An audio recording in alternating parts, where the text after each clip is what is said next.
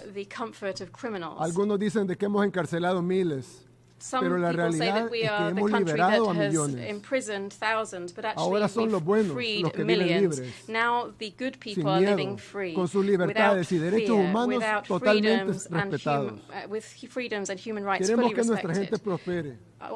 Por eso fomentamos la innovación y alentamos las nuevas ideas. Entendemos que se necesita un espacio seguro y libre para que los conceptos florezcan. Las visiones deben investigarse, probarse y experimentarse. No deben ser sofocadas por regulaciones anticuadas o por el miedo al cambio. En El Salvador encontrarán un espacio para perseguir sus ambiciones, ya sea en el campo de la tecnología, la finanza, la energía, la medicina, las artes, la cultura, la música o la arquitectura. Hace unos años, El Salvador solía ser uno de los lugares más oscuros de todo el planeta. Pero en poco tiempo nuestra nación renació, porque nos recordamos a nosotros mismos que la libertad se toma, no se da ni se regala. Y como todo en la vida que vale la pena tener, necesita cuidado y mantenimiento. Hoy El Salvador es un país seguro para el progreso y la innovación, pero también para la familia y para la búsqueda de nuestros propósitos individuales. En el Nuevo El Salvador todos tienen cabida. Ofrecemos este espacio seguro principalmente para nuestra gente, pero también para quienes deseen compartir y contribuir a nuestra visión. No será fácil. De hecho, el paso siguiente tal vez es más difícil que el anterior. Hemos liberado nuestro país, pero debemos mantener esa libertad y debemos hacerlo en un mundo que cada vez es menos libre. El Salvador ha dejado atrás su pasado, al que juramos nunca más volver. Tal vez sea demasiado tarde para evitar los tiempos oscuros que enfrenta nuestro mundo hoy, pero no es demasiado tarde para construir una arca y capear la tormenta. Que Dios bendiga a la humanidad. Muchas gracias. the storm. May God bless humanity. Thank you very much. On behalf of the Assembly, I wish to thank the President of the Republic of El Salvador. The Assembly will hear an address by His Excellency Masoud Pezeshkian, President of the Islamic Republic of Iran. I request protocol to escort His Excellency and invite him to address the Assembly.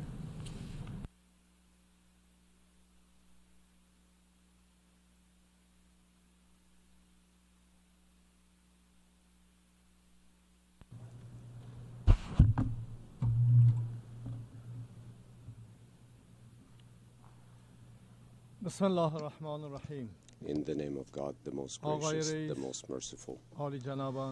Mr. President, Excellencies, I extend my sincere congratulations both on the opening of the 79th session of the United Nations General Assembly and to you, Mr. President, on your well-deserved election.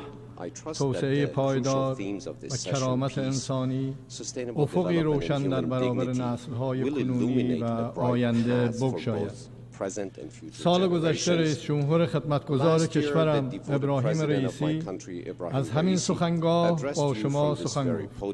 او در راه خدمت به مردم ایران شهید شد. روحش شاد باد.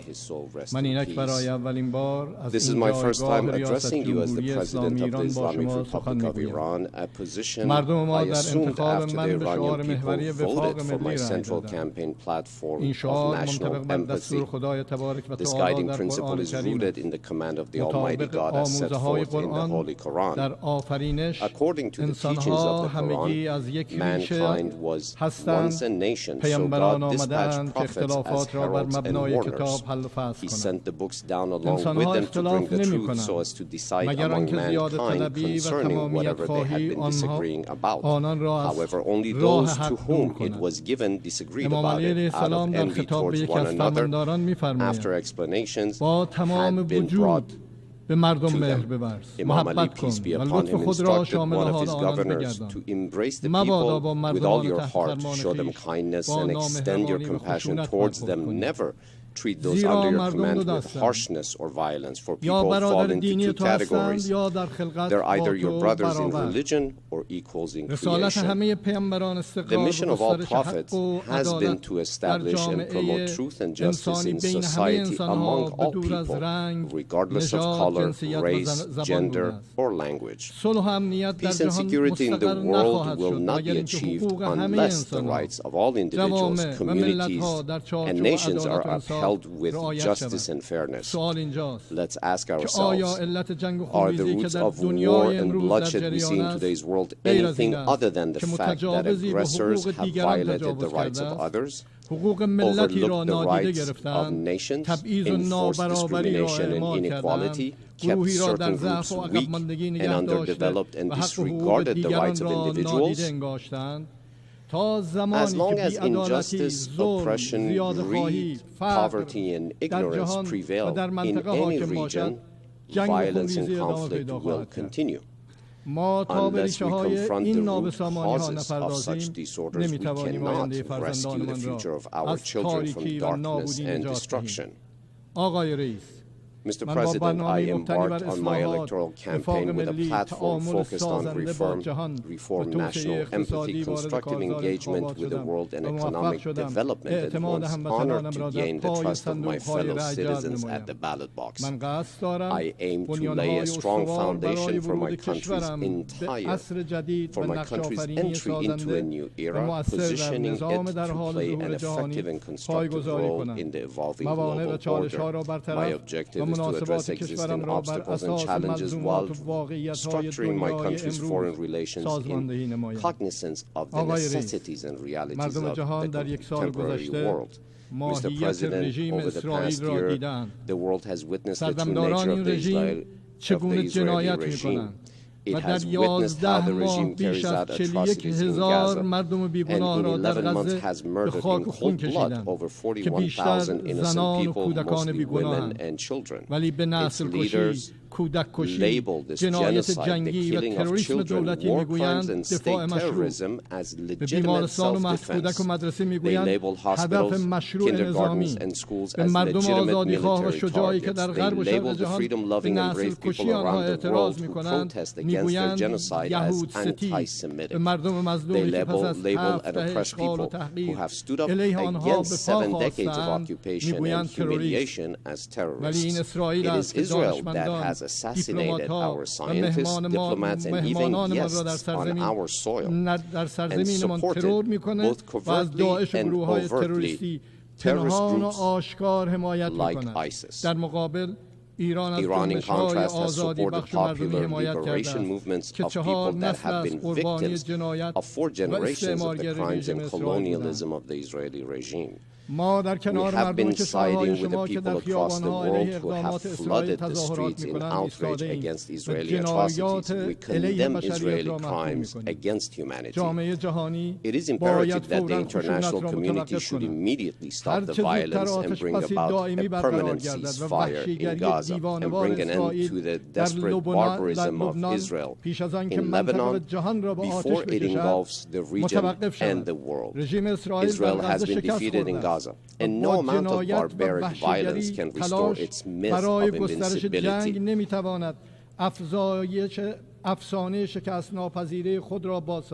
Naturally, blind Israeli state terrorism over the past few days in Lebanon, followed by a massive aggression with thousands of victims, cannot go unanswered. The responsibility for all consequences will be borne by those governments who have thwarted all global efforts to end this horrific catastrophe and have the audacity to call themselves champions of human rights. The only path to end this 70-years-old nightmare in West Asia and the world is to restore the right of all Palestinians to self-determination. We propose that all people of Palestine, both those who live in their motherland as well as those who have been forced into its diaspora, determine their future in a referendum. We are confident that through this mechanism we can achieve a lasting peace with Muslims, Christians, and Jews living alongside one another in one land in tranquility and peace and away from racism and apartheid. Excellencies, examine the contemporary history of the region. Iran has never initiated a war. It has only defended itself heroically against external aggression, causing the aggressors to regret their actions.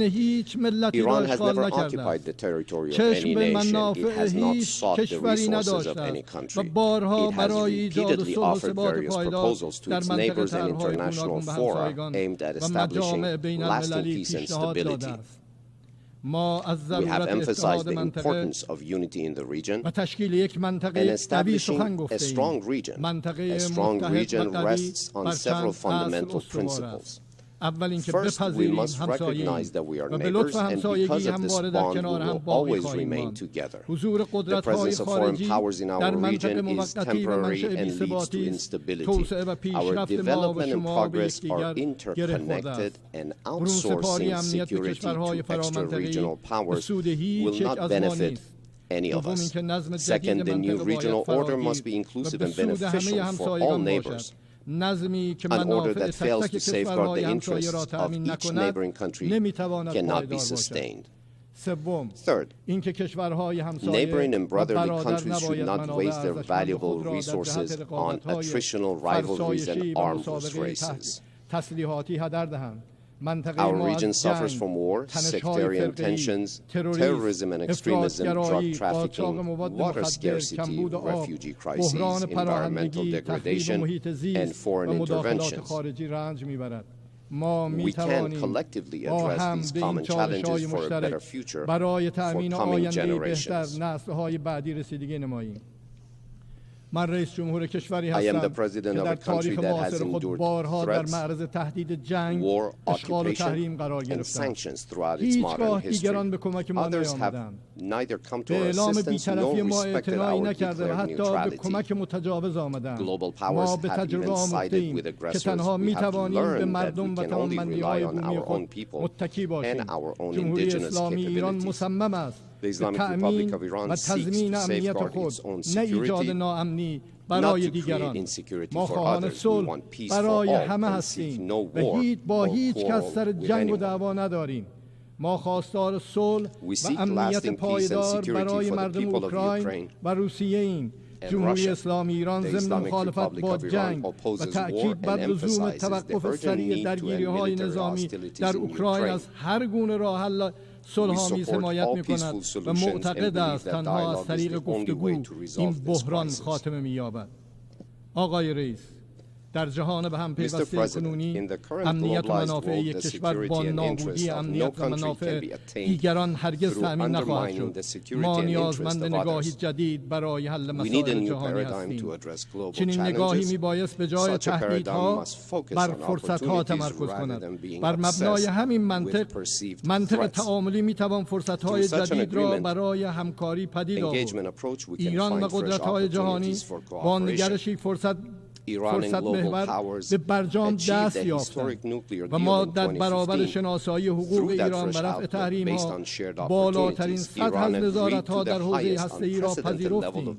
ورود یکجانبه ترامپ از برجام نشانگر دیدگاه تهدید محور در عرصه سیاسی و نگاه قدرت محور در عرصه اقتصادی بود. تحریم‌های یکجانبه مردم را هدف قرار داده و در پی نابودی بنیان‌های اقتصادی ایران است. هدف امنیت سازی ایران است و نتیجه آن ناامنی برای همه. سیاست فشار حداکثری زمانی علیه ملت ایران به کار گرفته شد که ایران به گواهی آژانس بین المللی انرژی هسته‌ای به تمامی تعهدات برجامیش عمل کرد. ما آماده تعامل با اعضای برجامی.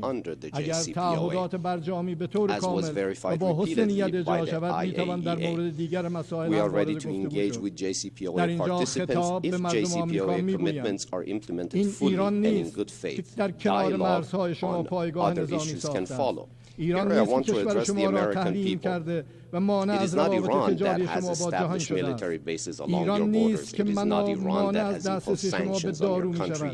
این ایران نیست که مانع دسترسی شما به نظام بانکی و پولی جهان شده است. ما نیستیم که سران ارتش شما را ترور کردیم، بلکه آمریکا که عزیزترین سردار نظام ایران را در فرودگاه بغداد ترور می‌کند. پیام من به همه دولت‌هایی که راهبردی غیر سازنده در قبال ایران در پیش گرفته‌اند این است که از تاریخ درس بگیریم. ما می توانیم از این محدودیت‌ها فراتر رویم و دوران جدیدی را آغاز کنیم. این دوران جدید با به رسمیت شناختن دغدغه‌های امنیتی ایران و همچنین کار مشترک بر سر مسئله‌های مشترک شروع می‌شود. تحریم‌ها سلاحی مخرب و غیر انسانی هستند که با هدف فلج کردن اقتصاد کشور اعمال می‌شود. محرومیت از دسترسی به داروهای حیاتی یکی از دردناکترین پیامدهای تحریم که جان هزاران انسان بیگناه را به خطر می‌اندازد. این اقدام نه تنها نقض آشکار حقوق بشر بلکه جنایتی علیه بشریت است.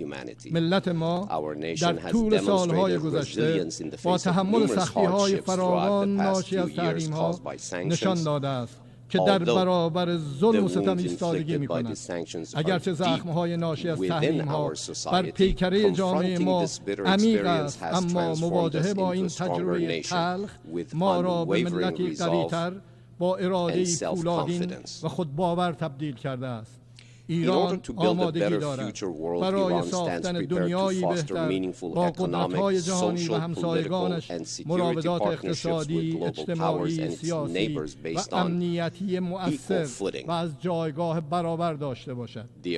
پاسخ مناسب به چنین پیامی که از ایران صادر می‌شود اعمال تحریم‌های بیشتر نیست، بلکه اجرای تعهدات قبلی در رفع تحریم‌ها برای بهبود واقعی شرایط اقتصادی مردم ایران است و زمین سازی برای توافق‌های بیشتر. I hope that this message from Iran is carefully heard today. Thank you, Mr. President. On behalf of the Assembly, I wish to thank the President of the Islamic Republic of Iran.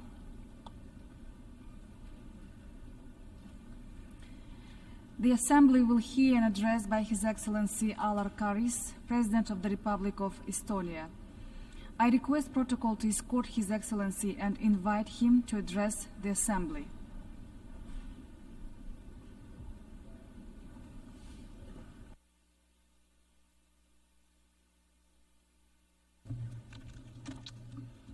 Madam President, Excellencies, dear ladies and gentlemen, I want to live in a world that is in peace, in a world that is not destroying itself, where proud, sovereign nations, big or small, old or young, modern or traditional, are not conquered and colonized.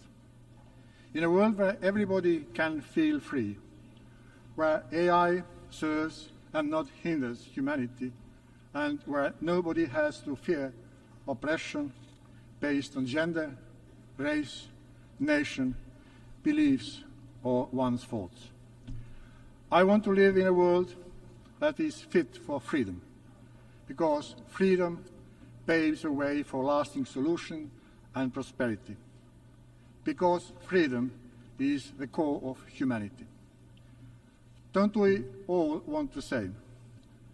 Regrettably, peace and freedom are under threat. The latest survey by Freedom House proved that global freedom declined for the 18th consecutive year in 2023. The number of those countries where political rights and civil liberties are diminishing is more than the twofold in comparison to those whose rights, liberties, and freedom are improving. Peace and freedom are words that are unfortunately blatantly misused. Too often we see how the one promising peace and freedom brings instead suppression and suffering. The weaker the mechanism that protects international law, the bigger is a threat to undermine the way most of us want to live. We may keep condemning the brutal acts of violence. We may even strongly condemn the atrocities, but without efficient acts against violence, the history will condemn us, and it will condemn us strongly. But it's not our place in history that we have to worry about. Something else keeps us awake at night. It's children who are lost to conflicts, who will never be old enough to see the high school diploma, who will never have a chance to learn how to ride a bike, who will never dance in the desert, who will not be free, who will not be smiling. But dear ladies and gentlemen, the happiness of a child is priceless. This image should set our moral compass right, personal and global, strategic and tactical. This image will be reality on those shores of Gulf of Aden, Azov Sea, Bay of Bengal, Dead Sea, Caspian Sea, Lake Tanganyika, Yellow Sea, or elsewhere in the world when the universally shared rules prevail, when the international law is respected, when UN Charter is applied. Therefore, we have no other option than to act and adjust the UN system so that it could live up to the demands and necessities of the 21st century. It means reinforcing the UN Charter. Restoring the credibility and reforming the UN should grant better and more efficient application of the Charter so that the peace and security is maintained in everyone's interest and everywhere in the world.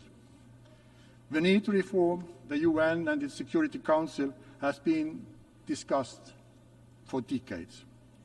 I am convinced that now more than ever, the renewal and strengthening of a multilateral world order with UN Charter at its core is in the interest of all of us. Pact for Future that we adopted at the Summit of the Future just a few days ago is a good start.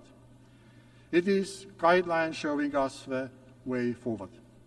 Now we must implement all we have pledged. We should have been even more ambitious. The Future Security Council has been fit for purpose, efficient, transparent, open and accountable with a strengthened decision-making capacity. The Council's composition must adequately reflect the current world. It must also be inclusive in conducting its business to better respond to the current global threats. But there is no easy formula how to grant it.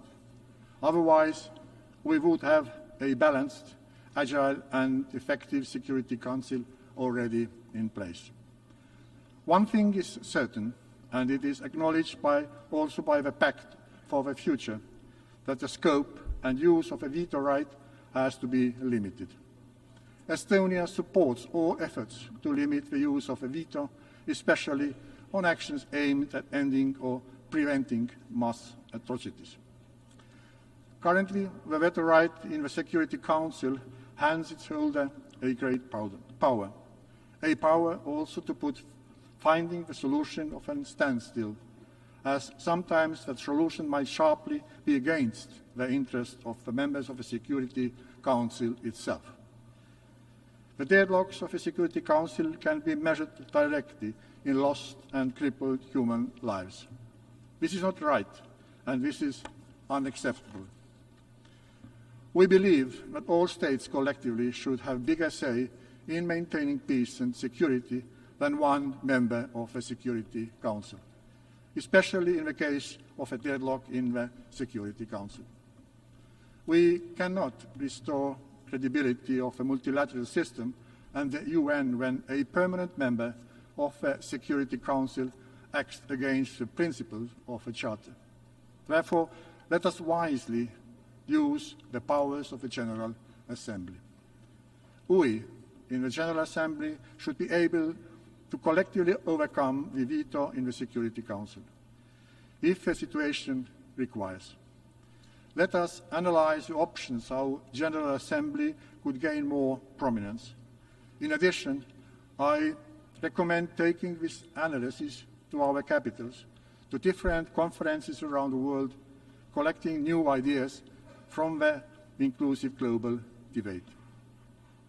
Pact for the Future acknowledges the need for revitalizing the work of the General Assembly, also in connection of strengthening the coordination with Security Council. Among other things, it means that the future peace operations would be better respond to existing challenges and emerging realities. The preciseness and sharpness of the Pact for Future allows us to believe that the United Nations 2.0 is an idea that is also capable of meeting the current challenges on the ground. Dear ladies and gentlemen, the pain of losing a close one is grave. It hurts us no matter where it happens. The life will never be the same after such a tragedy. Russia's aggression against Ukraine causes inhumane suffering, as does the war in Gaza, or the worsening fighting in Sudan, or the tensions, instability, human rights violations in Sahel, the war in Syria, the unresolved Rohingya crisis, the humanitarian catastrophe in Yemen, or the suppression and torture of girls and women in Afghanistan. Since the horrific terrorist attacks by Hamas against Israel almost a year ago, there has been too much suffering in Gaza and the region. The destruction, loss of life and trauma is unimaginable. It only leads to a vicious cycle of violence and deepening hatred. We believe it is high time for an agreement that would establish a ceasefire and allow for the release of hostages. Without being naive or blind to regional complexity, Estonia is deeply convinced that the two-state solution is the only way to just and lasting peace. Israelis and Palestinians both deserve to live in a free, sovereign country with secure and recognized borders. We must step up efforts to achieve this goal. Ladies and gentlemen, in this very room, the global community has condemned Russia's aggression against Ukraine. Russia has attacked international peace and security and the UN Charter. That is a fact, confirmed also by General Assembly. We must also firmly condemn the actions of those who arm Russia in this aggression, Iran and North Korea. It has been becoming increasingly important not to lose the sight. We cannot and will not accept blurring the realities of the ground. Russia's war against Ukraine is a clear black and white situation. Russia is the aggressor and Ukraine is the victim. Russian violations against international law are brutal and widely documented. Russia has systematically killed civilians.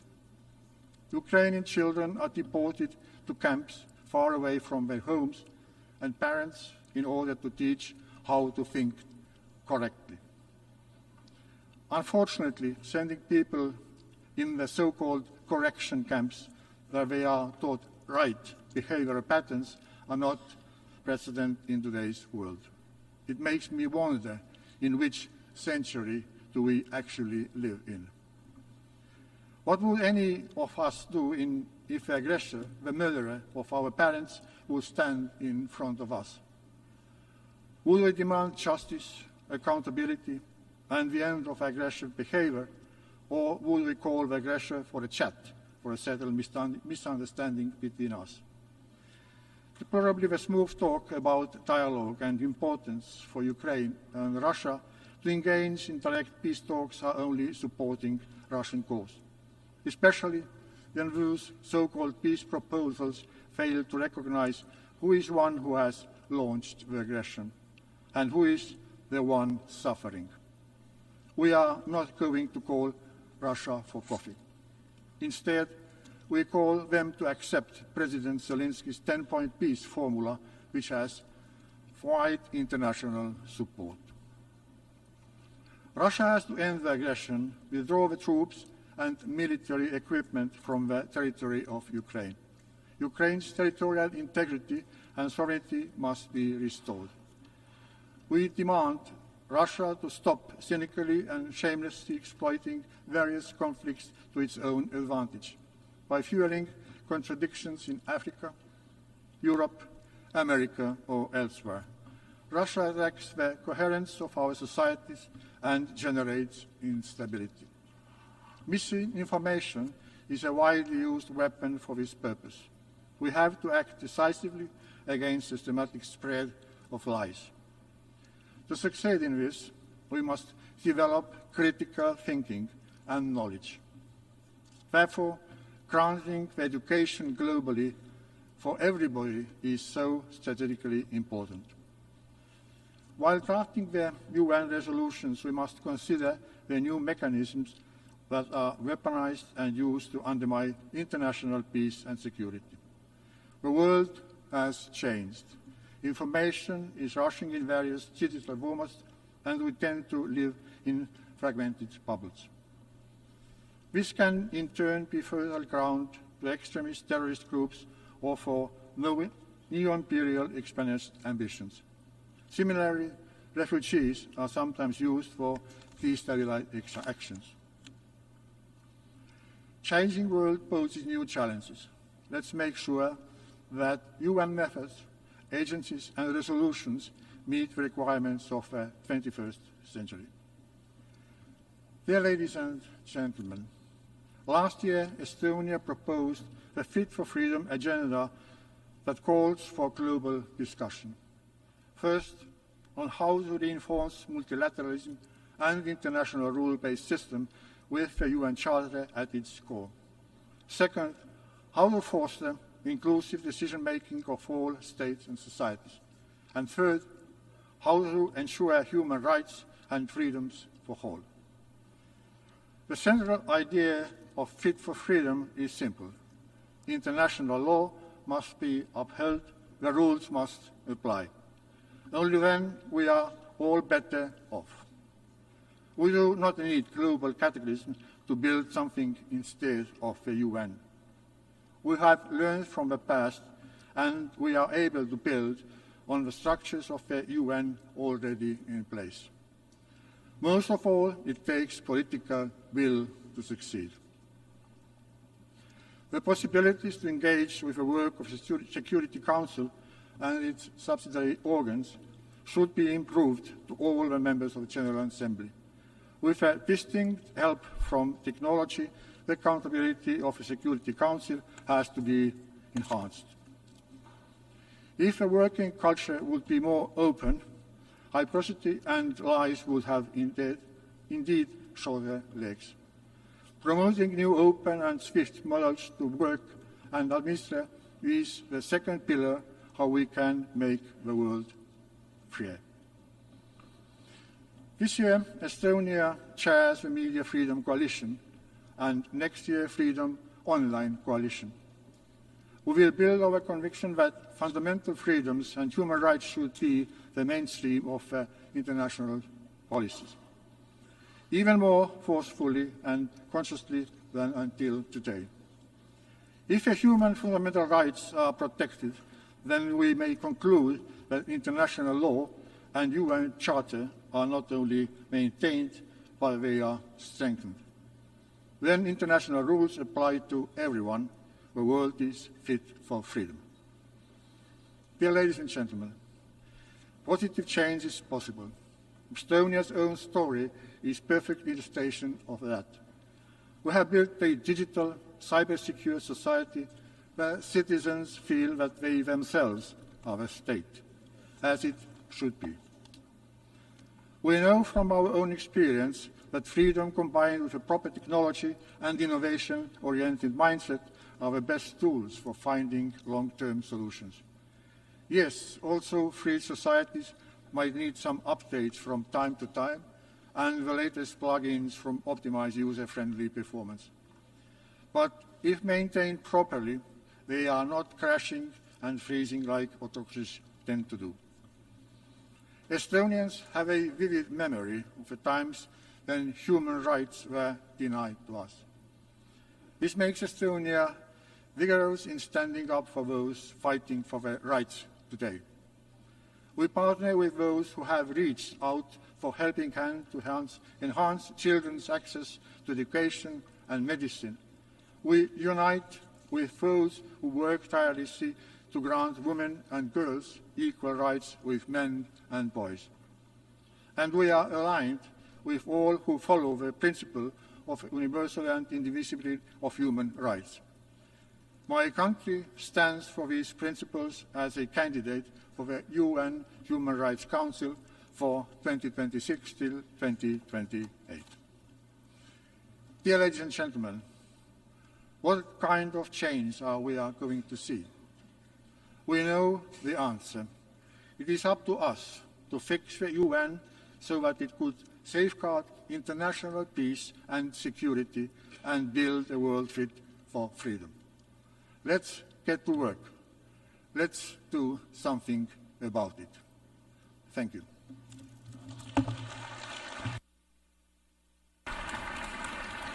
On behalf of the Assembly, I wish to thank the President of the Republic of Estonia. The Assembly will hear an address by His Excellency Gabriel Boric Font, President of the Republic of Chile. I request protocol to escort His Excellency and invite him to address the Assembly.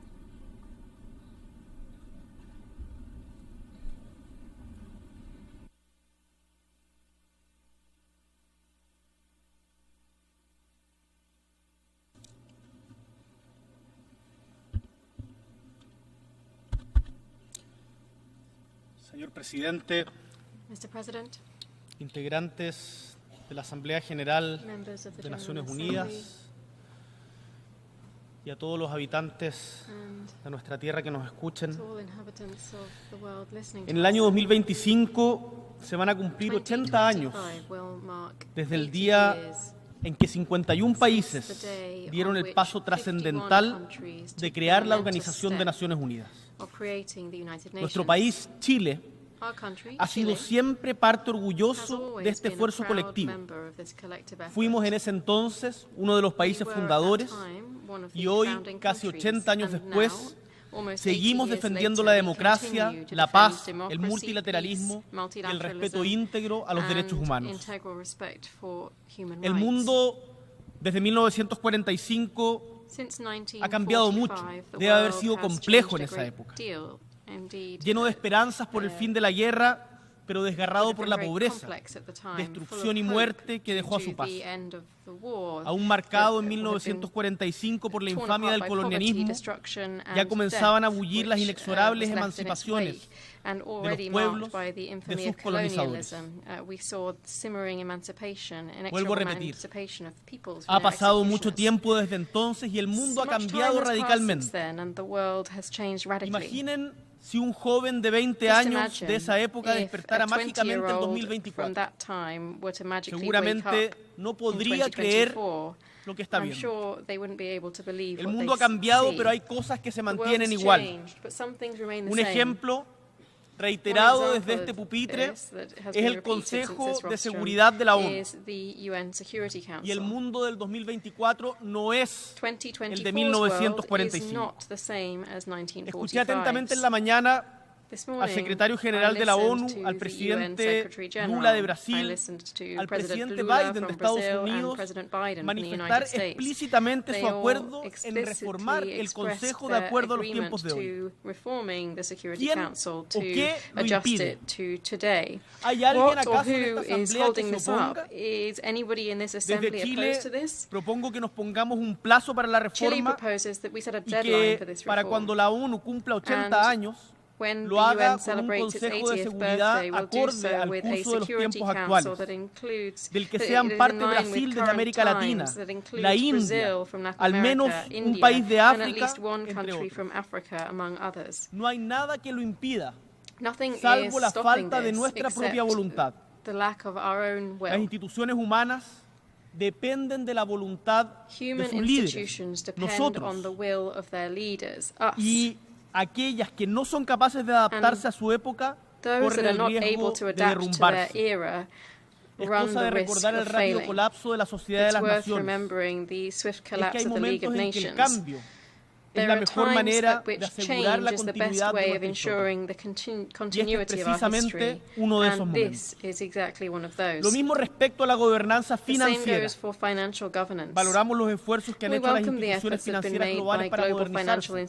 Pero por sobre todo, desde Chile apoyamos la propuesta de África, liderada por Nigeria, para abordar la evasión fiscal, los flujos financieros ilícitos y las desigualdades en la recaudación de impuestos a través de la creación de una convención sobre la cooperación fiscal internacional, logrando un sistema más transparente e inclusivo, un sistema de impuestos globales que apoye al financiamiento de la lucha contra la crisis climática, en el cual los países, pero también las grandes empresas, rindan cuenta de sus movimientos y aporten lo que corresponde a los países de los cuales han obtenido su riqueza.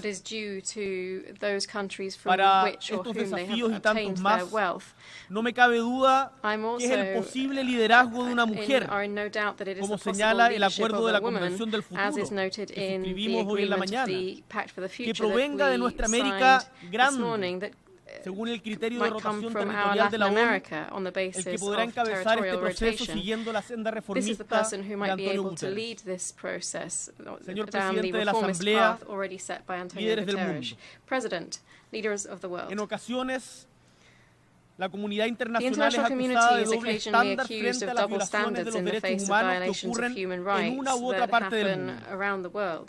Se condena lo que hace el adversario, pero cuando es un supuesto amigo o alguien del mismo color político el que vulnera la Carta de la ONU, se mira hacia el lado o campea la ambigüedad.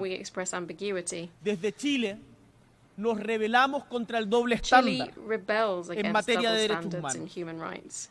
Como presidente joven, latinoamericano y de izquierda, digo fuerte y claro que los derechos humanos se deben respetar siempre y en todo lugar. Y debemos exigir este respeto sin importar el color político del dictador o presidente de turno que lo vulnere. Y es que la adolescente palestina asesinada en Gaza, el trabajador venezolano obligado a migrar de su patria, el niño ucraniano secuestrado por Rusia, el opositor silenciado en Nicaragua, o la mujer expulsada de la escuela en Afganistán solo por ser mujer, son antes que todo seres humanos. Y la voz de todas las naciones, sin importar su posición política, debe alzarse para defenderlo. Esa es la posición de principios, más allá de cualquier interés geopolítico, que defendemos desde Chile. Por eso, me niego a elegir entre el terrorismo de Hamas o la masacre y conducta genocida del Israel de Netanyahu. No tenemos por qué elegir entre barbarias. Yo elijo la humanidad. Denunciamos la ocupación ilegal de los territorios palestinos y la negación de facto de la existencia de un Estado palestino independiente por parte del país ocupante. Desde Chile llamamos a un alto al fuego inmediato en Gaza, que ponga fin al sufrimiento y la masacre de la población palestina, que ya cobra más de 40.000 víctimas fatales. Imagínense todos los heridos. Y también exigimos de manera clara y sin ninguna ambigüedad la liberación inmediata de los rehenes que hoy día tienen en su poder el grupo terrorista Hamas. Desde acá señalamos que Israel debe respetar el derecho internacional, cesar el establecimiento y expansión de asentamientos ilegales en territorio palestino ocupado y terminar con la masacre en Gaza y los ataques indiscriminados que ha venido realizando a la población civil. Y tal como ha sido consistentemente nuestra política de Estado, volvemos a insistir en la necesidad de alcanzar una solución de dos Estados con fronteras definidas, seguras y reconocidas internacionalmente según los límites de 1967. Por otro lado, la agresión de Rusia a Ucrania debe parar. Y es Naciones Unidas la instancia llamada a poner fin a esta flagrante transgresión del derecho internacional. No podemos aceptar que se naturalice que un país invada a otro y se quede con parte de su territorio. Para países medianos como el nuestro, exigir el respeto al derecho internacional es la principal garantía que tenemos del respeto a nuestra propia soberanía, del respeto a nuestra propia integridad territorial. Quiero hoy, desde esta tribuna, hacer especial énfasis en la situación de los niños ucranianos secuestrados por Rusia y llevados a su territorio. Deben ser devueltos a sus familias. Ante esta asamblea, Chile reafirma su compromiso con la democracia siempre, como el único sistema capaz de mantener la paz, alcanzar el desarrollo sostenible y proteger la dignidad, los derechos y las libertades fundamentales de las personas. Por eso, miramos con preocupación la creciente desafección de los ciudadanos y ciudadanas hacia esta forma de gobierno, en todas partes, incluido nuestro propio país. Así también miramos con preocupación la emergencia de liderazgos autoritarios que persiguen o insultan a quienes discrepan de ellos. Es nuestro deber alzar la voz y combatir a quienes erosionan la democracia, ya sea con autoritarismo o difundiendo noticias falsas sin pudor. Al mismo tiempo, debemos ser capaces de responder a las necesidades y angustias de nuestros pueblos, de la ciudadanía, para que ésta vuelva a confiar en las instituciones y en los mecanismos democráticos. Vemos con preocupación cómo estas amenazas se ciernen sobre nuestra región. Chile seguirá haciendo esfuerzos por construir puentes entre sociedades diversas, buscando la integración de las voces de América Latina y el mundo para promover la paz y la estabilidad, como lo estábamos haciendo recién en el encuentro promovido por el presidente de España y el presidente de Brasil en la cumbre de líderes progresistas. Ello no impide que condenemos con dureza cualquier violación a los derechos humanos, el derecho internacional o atentados contra la democracia en países hermanos. Chile está especialmente atento frente a la crítica situación que vive Venezuela. Estamos frente a una dictadura que pretende robarse una elección, que persigue a sus opositores y que es indiferente al exilio no de miles, sino de millones de sus ciudadanos. Se requiere una salida política a esta crisis que reconozca el triunfo de la oposición en las últimas elecciones y lleve adelante una transición pacífica a una democracia en forma. A su vez, tengo el deber de decir que las sanciones unilaterales impuestas por Estados Unidos, tal como se lo he dicho personalmente al presidente Biden, no ayudan a la solución del conflicto, sino que por el contrario lo agravan. Y es que las sanciones económicas golpean más al pueblo venezolano que a sus actuales gobernantes. Golpean a los humildes, a los trabajadores, porque la crisis política se conjuga con la crisis económica y en conjunto estas han empujado a más de 7 millones de venezolanos al exilio, a salir de su país, de los cuales cerca de 800,000 se encuentran en Chile. Y por responsabilidad debo ser claro en este punto. Chile no está en condiciones de recibir más migración. Autoridades de Estados Unidos les llamo a levantar las sanciones económicas que en el sur sabemos solo causan más pobreza en los pueblos y no en los dictadores. Ninguno de nosotros, estimados y estimadas, ni siquiera el más poderoso, puede enfrentar fenómenos como la crisis climática, las pandemias, la revolución digital o el crimen organizado, transnacional o social. Nos necesitamos los unos a los otros. Necesitamos también a las Naciones Unidas y a una comunidad internacional más fuerte, más activa.